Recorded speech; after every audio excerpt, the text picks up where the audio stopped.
Este recorte, decíamos, tiene el agregado de algo que se viralizó casi con cierta malicia, que evidentemente alguien cortó, que era sacar la parte de tengo un amigo.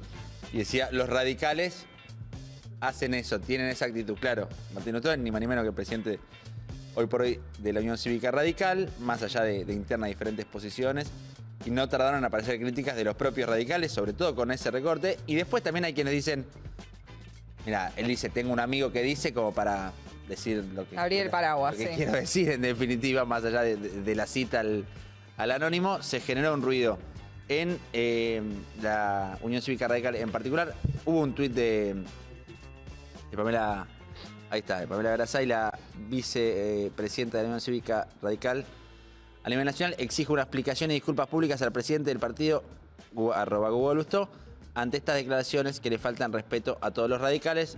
Pamela no se subió a lo que hacía, algunos otros se subieron, le pedían de construcción a Martín Lustó, quizás un segundo nivel o una segunda instancia de la crítica a esas declaraciones que fueron acá. Y quiero arrancar preguntándole a Emiliano Jacobiti, diputado nacional y vicerrector de la UBA. Vamos a hablar de lo que está pasando en la UBA puntualmente, pero bueno, imagino que habías visto las declaraciones de Martín. Sí, lo vi, me sorprendí mucho. Me sorprendí mucho porque por ahí yo tengo una relación personal con Martín, entonces conozco al amigo que lo dijo.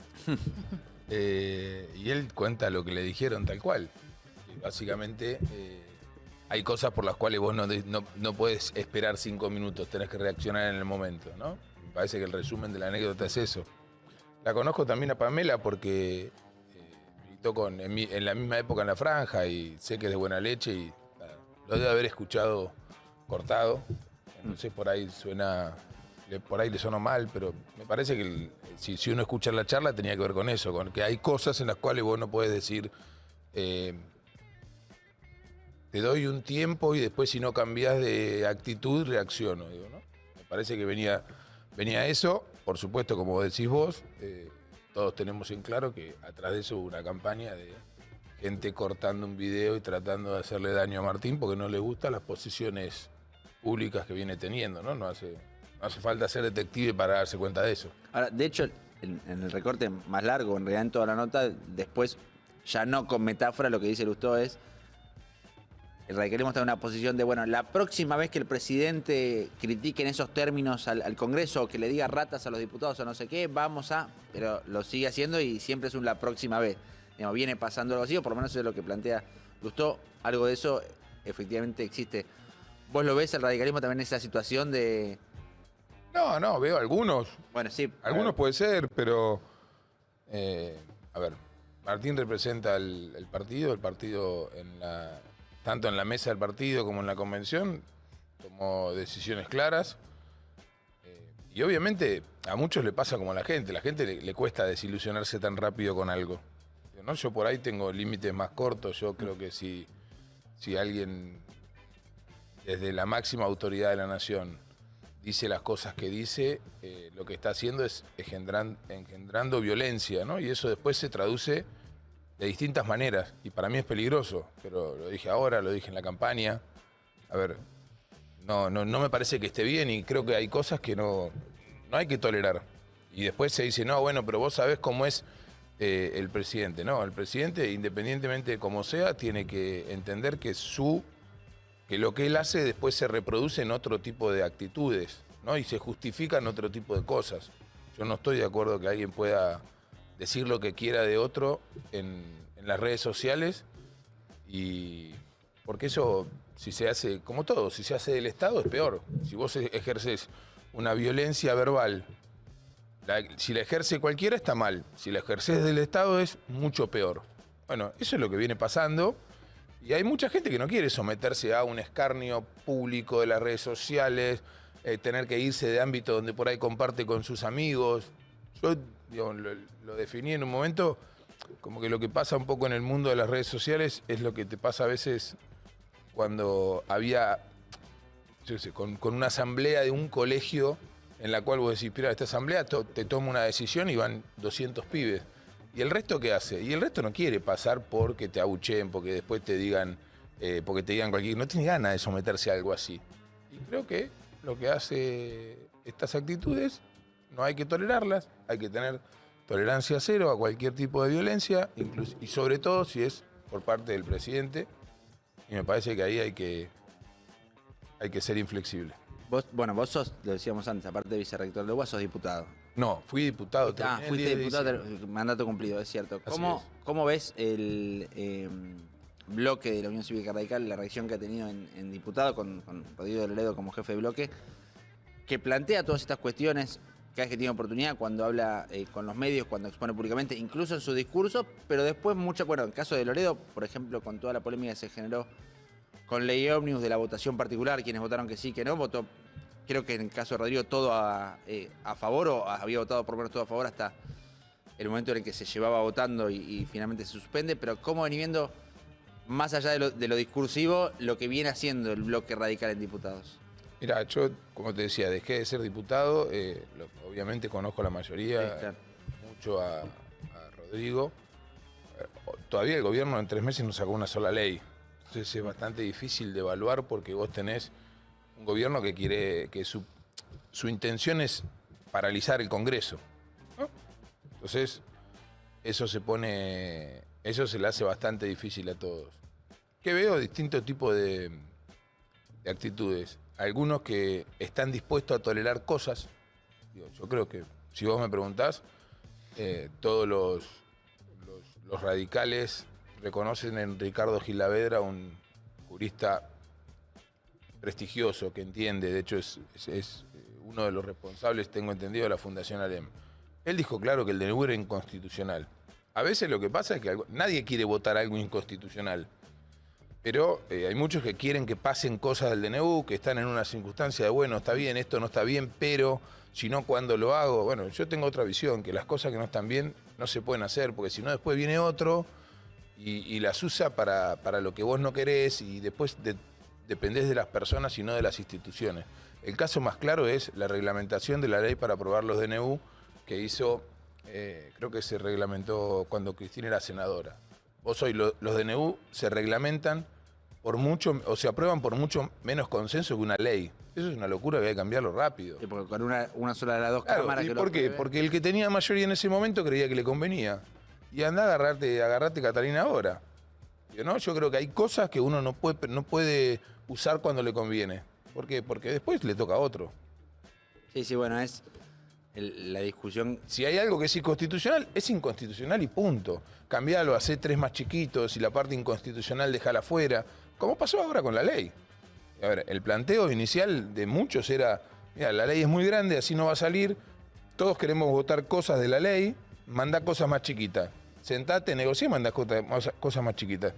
Independientemente de todo el humo que genera el gobierno, lo que hizo fue eso. No salió la ley, se sentó a negociar, mandó cosas más chiquitas y algunas van a salir y otras no. Después, lo del gobierno que no negocia, yo no lo conozco. En el contexto de las elecciones y de cómo fue el final con Milei elegido presidente, ¿sentís que parte de esa elección de Milei como presidente, no sé en qué medida, tuvo que ver con un radicalismo que, salvo excepciones, 1 o 2 dirigentes, terminó, no sé, esa es mi forma de verlo, como jugando tibiamente en el desenlace preelectoral, más allá de un Morales enojado o plantado discursivamente? ¿Sentís ese reclamo, ese reproche de esa cosa de jugar medio al medio, tibiamente, fue favorable a que Milei termine ganando las elecciones? Mirá, la situación era muy difícil, ¿sí? Porque, a ver, primero, yo fui de los que apoyó la fórmula Rodríguez Larreta Morales. Hoy sigo pensando que fue la decisión acertada, ¿no? Me parecía que de los que había, después la oferta la armó la sociedad. ¿Sí? La sociedad llevó a que no sea Larreta Morales, sea Patricia Bullrich Petri, ¿no? Digo, fue armando ese tipo de cosas.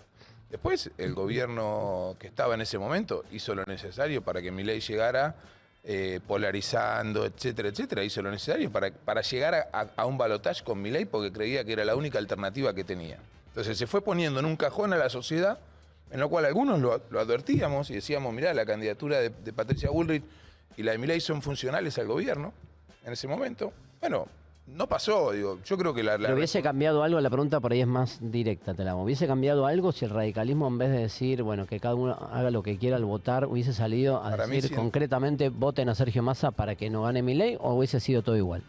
Porque No, los votos parecen haberse traspasado todos los votos por ahí, de Juntos por el Cambio directamente a Incluso Milei. los de la reta. Incluso los de la reta, es la cuenta exacta. claro.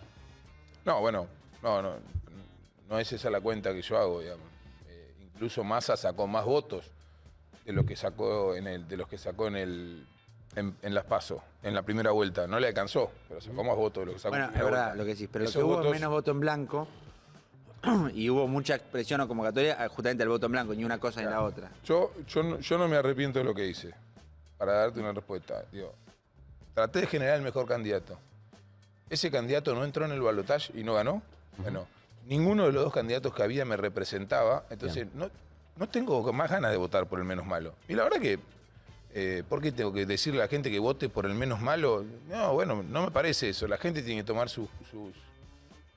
también sus decisiones y yo no lo comparto. Y si no eligió la propuesta que yo en ese momento no representé, soy oposición. En eso me parece que el que hizo las cosas bien también es Larreta, ¿no? Que dijo, mira, a mí no me eligieron, no gané. Digo, bueno, perfecto, soy oposición. Esto de que tengo que ganar sí o sí. Entonces se va armando una mamushka en la cual termina un gobierno de cooptación nacional donde todos los que pensaban distinto y se decían barbaridades están en el mismo gobierno. Voy a decir, ¿qué puede salir de eso? Bueno, nada.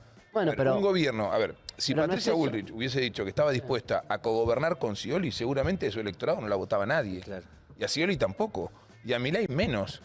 Entonces, ¿hoy qué tenés? Y tenés algo que no sabés para dónde va. ¿Por qué? Porque son todos, imagínate, en el 24 de marzo haces algo espantoso, la teoría de los dos demonios, te la agarrás contra los montoneros, y tu ministra de Seguridad que maneja todo, en la campaña la acusaste de asesina, montonero, que ponía bomba en los jardines. Digo, entonces la gente no entiende nada. La gente lo único que quiere, para mí hoy, es salir de una situación de extrema angustia que vive. Y la verdad que la propuesta es, en una de esas llegamos a la inflación que tenía el gobierno anterior, después de todo este esfuerzo. La gente lo que quiere es poder trabajar 8 horas por día y vivir de su trabajo, que su familia se eduque y que pueda ser mejor el día de mañana. Pero Y eso desde- hoy no se está resolviendo. Desde el resultadismo, que veo que no estás en esa vereda, digamos, no sé si futbolística o no conozco tu gusto futbolístico. No, en fútbol quiero siempre que gane Boca. Ah, sos No resultadista. importa cómo. No en la importa. política. No, porque en la política me parece que tenés que mirar más a mediano y largo plazo. Vos podés tener buenos resultados hoy, pero que te lleven a una crisis gigantesca mañana. Claro. Ejemplo, convertibilidad para mí.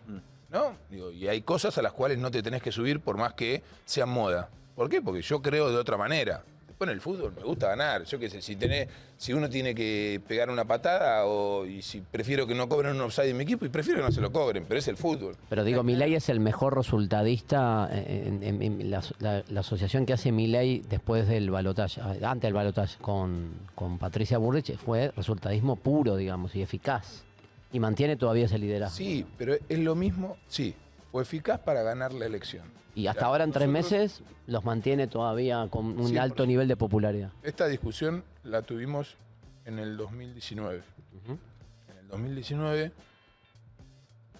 yo formaba parte de un grupo de radicales que decíamos, che, es momento de ampliar el gobierno.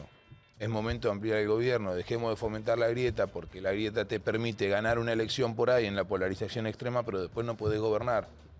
Bueno, se decidió ir por el otro lado, tirar en ese momento a Massa afuera, tirar a Manes afuera, tirar a Lusto afuera, digamos, que no se pueda competir, que no haya paso. Se cerró un gobierno, ganó las elecciones de medio término, el país se pintó de amarillo y a fin de año no sabíamos si se iba o no se iba.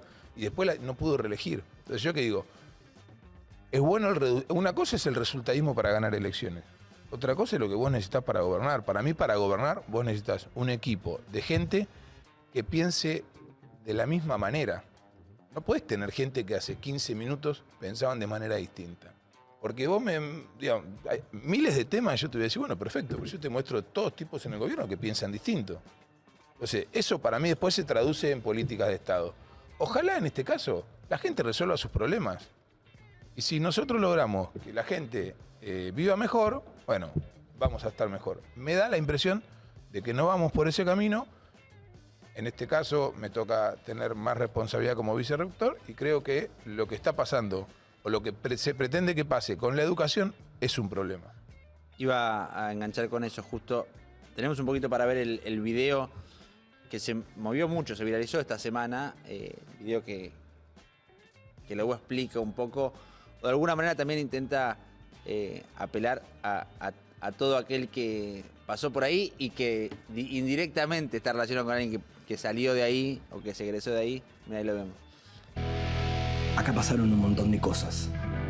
Acá se formó el arquitecto que construyó la casa de tu familia y el doctor que trajo a tu abuela al mundo. Acá se graduó la psicóloga que lo ayudó a tu hermano a estar mejor y el autor que escribió ese libro que te partió la cabeza. Acá se recibió el médico que ayudó a curarle esa enfermedad a tu viejo y la veterinaria que salvó a tu mejor amigo.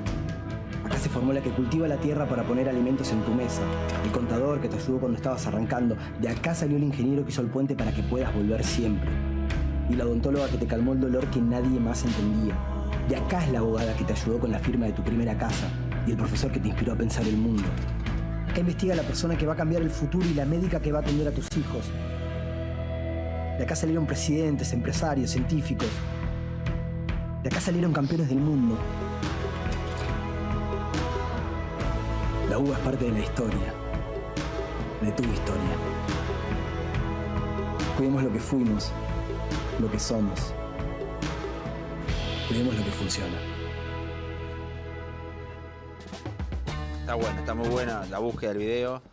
Piel de gallina pone alguno Sí, en piel de gallina, en literal. el chat que genera eso. Yo no fui a la UBA, sí fui a la Universidad de Quilmes, pero bueno, forma parte de la familia de la educación pública.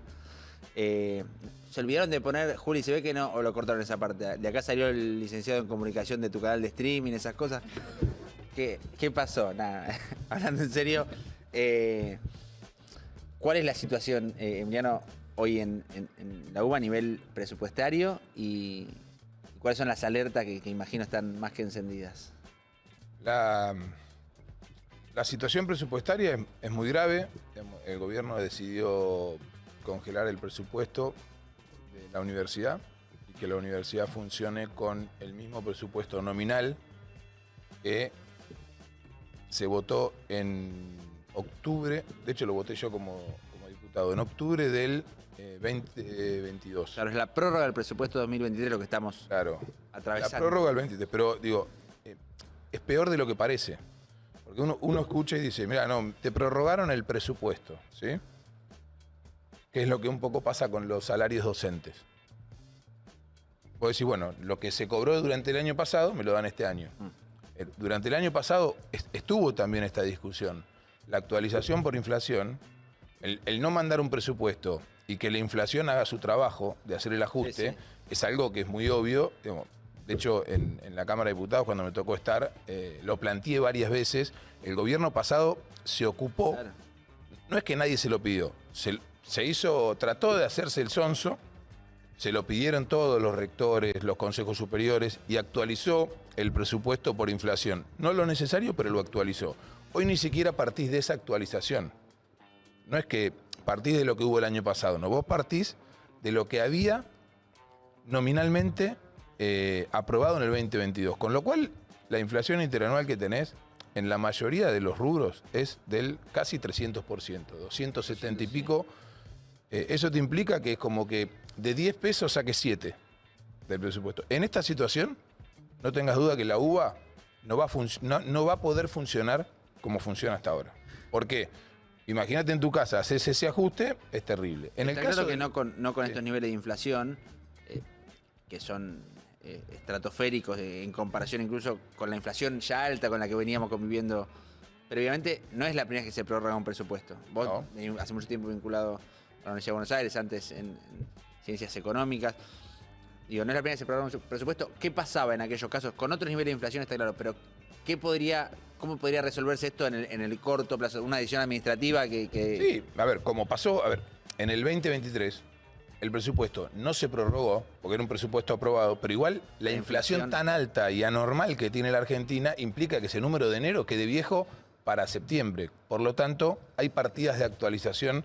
¿Para qué? Para que el espíritu del presupuesto, que es que vos pongas esa cantidad de dinero, valga lo mismo, que vos puedas comprar más o menos lo mismo. Entonces es como cuando vos tenés inflación, pero tenés salarios con paritarias que acomodan la inflación. Vos estás muy incómodo, tenés una inflación donde no podés prever tus gastos, pero perdés menos valor adquisitivo. Hoy a lo que se apuesta es hacer un ajuste tremendo.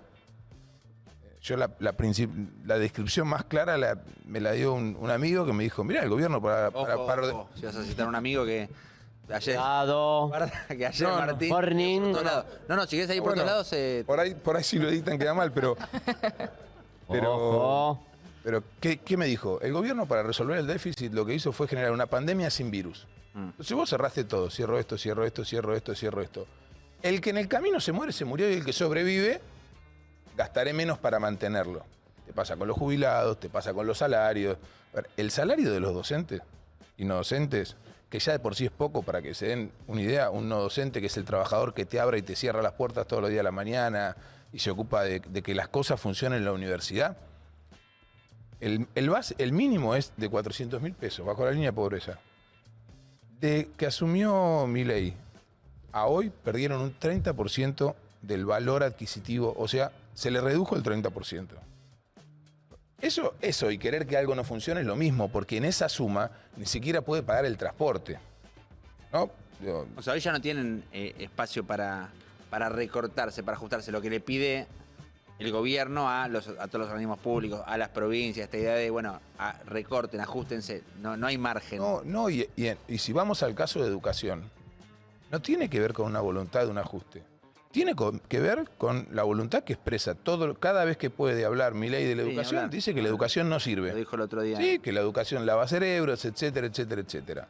¿Qué está haciendo con el presupuesto? Mostrar que la educación no sirve para él. A ver, porque vos podrías haber recortado incluso fondos en educación de partidas especiales. Yo qué sé, el Pellegrini tenía, por ejemplo, el Carlos Pellegrini, en el gimnasio que tiene, tenía una obra que fue una obra licitada, que se estaba por empezar a hacer. ¿Sí? 4.000 millones de pesos. El gobierno la cortó. ¿Por qué? Porque sí. Eso es un ajuste. ¿Te impide el funcionamiento? No, funcionás peor o no funcionás mejor. En este caso no se hizo eso. Se hizo eso y aparte voy por los salarios, aparte voy por los gastos de funcionamiento. ¿Cuál es para mí la intención? Que algo que funciona bien, que tiene mucho consenso en la sociedad y que la gente elige, que da el Estado, quiero que funcione mal. Porque no hay forma que la Universidad de Buenos Aires o cualquier universidad funcionen bien con este recorte presupuestario. Pudiendo haberlo hecho en otras partidas, yo decía, hay cosas que vos decís, tengo fondos para nuevas carreras. Bueno, hoy estamos, los jubilados están, todo el mundo está mal. Bueno, hay cosas que pateo para mañana, pero no pateo para mañana el abrir y cerrar. No pateo para la mañana que los docentes o los científicos se vayan otra vez. Hay, Emiliano, así como decías, un consenso generalizado de aprobación de la educación pública, sobre todo en la instancia de educación superior, en lo que es la UBA, pero también empezó la Universidad de La Plata, en muchas universidades del conurbano que aparecieron en los últimos años o en las últimas décadas. Pero también hay algunos consensos, o parece, no sé si consenso, perdón. Empieza a haber algunos planteos, y esto lo revelan encuestas, algunos focus group que manejan distintas consultoras, con planteos como este. Como el que hace Pablo Gerchunov acá, mirá. Pablo Gerchunov, historiador económico, liberal izquierda, así se define él. Dice que firmó el acompañamiento a la UBA y dice, hecho esto, pregunto, ¿los alumnos con capacidad de pago no deberían contribuir al financiamiento de la universidad? Y, en otro momento, que los universitarios contribuyan al financiamiento de sus casas de estudio a través del aporte de sus egresados, algo que se hace en otros países. ¿Qué opinas de esto? Yo le contesté a Pablo, a quien respeto un montón, Sí. que creo. Yo veo la educación como una inversión, no como un gasto. Mientras fui diputado presenté un proyecto para que se puedan descontar de ganancia las herramientas educativas necesarias para la educación de sus hijos. ¿Sí? ¿Por qué? Porque primero y principal, soy de los que creen que el Estado tiene que recaudar no en base a lo que la gente usa y considera una inversión, sino en base a la riqueza que la gente genera y que tiene. Y vos acá tenés un problema. El principal impuesto, el más justo, el más progresivo, que es el impuesto a las ganancias o el impuesto a la renta, como se llama en otros lados, está mal. ¿Por qué? Porque no se puede descontar casi nada, como en otros países, y porque las escalas agarran inmediatamente, la escala más alta agarra al que tiene un sueldo no el máximo sueldo. Entonces, yo creo que lo que vos tenés que reformar ahí es, ¿el que más tiene más paga? Sí, por supuesto. Así es. El que más tiene que pagar más impuestos. No importa si va o no va a la educación pública. ¿Por qué? Nosotros hicimos un estudio el año pasado donde te muestra que si el Estado quiere recaudar más, lo que tiene que hacer es meter a la sociedad en la educación. ¿Por qué? Porque si la persona va a la universidad, después contribuye más al Estado en impuestos durante todo el resto de su vida. O sea, el Estado hace una inversión para que la hora que es de trabajo de esa persona después valga mucho más. Entonces, el estudio que nosotros habíamos hecho con gente de la Facultad de Económicas mostraba que vos, el Estado, eso lo repaga en los primeros 10 años, después el resto de la vida de esa persona contribuye más. Entonces, yo creo que si el Estado quiere recaudar más, a mediano plazo lo que tiene que hacer es meter a toda la gente en una educación de calidad, primaria, secundaria y universitaria. Hoy, la universitaria es la que muestra que la gente la elige. En la mayoría de los casos, salvo contadas excepciones, tanto para el primario como para el secundario, el que puede elige una educación que cree que va a ser mejor o por el idioma o por lo que sea. Tiene la posibilidad de elegir. Claro, en el caso de la Universidad de Buenos Aires no pasa eso. ¿Por qué? Y muchas universidades, no solo la Universidad de Buenos Aires, porque funciona bien. Entonces yo creo que si el Estado quiere que la persona pague más impuestos, lo que tiene que hacer es educarla más. Y está comprobado que es así. Si menos gente se forma, vos no recaudás más, recaudás menos. Después, vos querés cobrar un impuesto excepcional, bueno, agarrá a los más ricos y cobrar un impuesto excepcional. No al que más se educa, porque vas a estar cobrando mal. Pero es una discusión que hay que darla siempre, porque yo estoy convencido, entonces digo, ¿por qué no la voy a dar la discusión? Otro reclamo, la última, vamos despidiendo, gracias por venir, Emiliano, pero otro reclamo que sale mucho, muy representado últimamente, Miguel Ángel Pichetto, gran vocero de estas ideas, la idea de que los extranjeros, por ejemplo, que vienen a estudiar, a la UBA, por ejemplo, donde hay mucho, pero en muchas sociedades públicas también tendrían que pagar. ¿Qué opinión tenés al respecto? Que hay que desmitificar eso. ¿Por qué? La mayoría, primero, los extranjeros no pueden estudiar en la UBA. En ninguna universidad Tienen pública. que ser ciudadanos, digamos. Claro, tienen que ser ciudadanos argentinos, con DNI físico o en trámite, entonces pueden estudiar. ¿Sí? Por lo tanto, los extranjeros no estudian. Los extranjeros que vienen y estudian hacen posgrados y los pagan. La persona que viene a estudiar, primero, en el porcentaje general es el 4% de todo el país. En el caso de la Facultad de Medicina se te da un fenómeno que es un poquito más. Y lo que también tenemos que saber es que no es como alguien que viene, se hace una operación o se atiende en un hospital odontológico y se va. Una persona que estudia medicina Vive acá. vive mínimo 10 años, contribuye, forma a su pareja. Y en la mayoría, Consume, a ver, paga ahí, y en la mayoría de los casos, alquila. a ver, y en la mayoría de los casos, cuando usted va a un hospital o cuando llamás al de la obra social que viene a tu casa, ¿quién viene? En muchos de los casos viene alguien que no es argentino y se queda acá. ¿Por qué? Porque pudo estudiar acá y se queda. Yo el análisis que haría es, primero, veamos cuáles son los casos que estudian y se van. Porque yo cada vez veo, por ejemplo, más médicos en los hospitales que son de otras nacionalidades. Y este fue un país de inmigrantes. Tuvimos presidente, hijo de inmigrante, ¿o no? Seguramente muchos de los que están acá hoy, sus padres son inmigrantes, estudiaron en la universidad pública o en la educación pública argentina, se quedaron y formaron una familia acá. Por supuesto que el Estado no tendría que hacer que haya estudiantes golondrina, pero en una carrera de 10 años eso no se da. Y por otro lado es una responsabilidad no de las universidades, es del Congreso. Porque hoy, por ejemplo, si viene alguien, no tiene DNI y no se quiere anotar, o está haciendo el trámite y no se quiere anotar, yo no lo dejo anotar, como UBA, presento una medida cautelar y la pierdo. ¿Por qué? Porque hay una ley que se llama de fronteras abiertas y también está en la Constitución, que en todo caso el Congreso trate eso y vea si lo quiere modificar. Si vos me preguntás a mí, por los números y por lo que pasa, los que estudian y se van son contados con los dedos de la mano. Si vemos que es de otra manera, discutámoslo. Yo lo que digo es reflexionemos. El fenómeno ese se da más en la carrera de medicina, que es la carrera más larga, y donde cada vez tenemos más médicos en la Argentina y faltan médicos. Ojalá quieran venir médicos de otro lado, estudiar, formarse en la Argentina de calidad y quedarse a trabajar acá. Porque en la Argentina faltan médicos.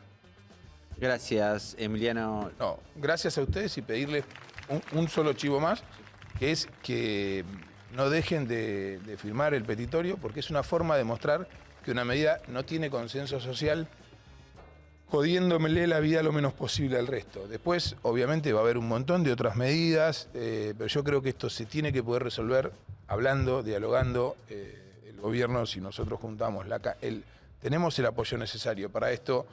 Yo estoy convencido que va a retroceder con esta medida, pero bueno, necesitamos que la gente se involucre. Ahí está. Gracias, Emiliano Jacobiti, vicerrector de la Universidad de Buenos Aires. Es importante también estar al tanto de lo que está pasando en la UBA, como gran referente, digamos, de la educación pública en este país, pero en todas las universidades públicas donde están realmente apretados, ahogados desde el punto de vista económico. Vamos a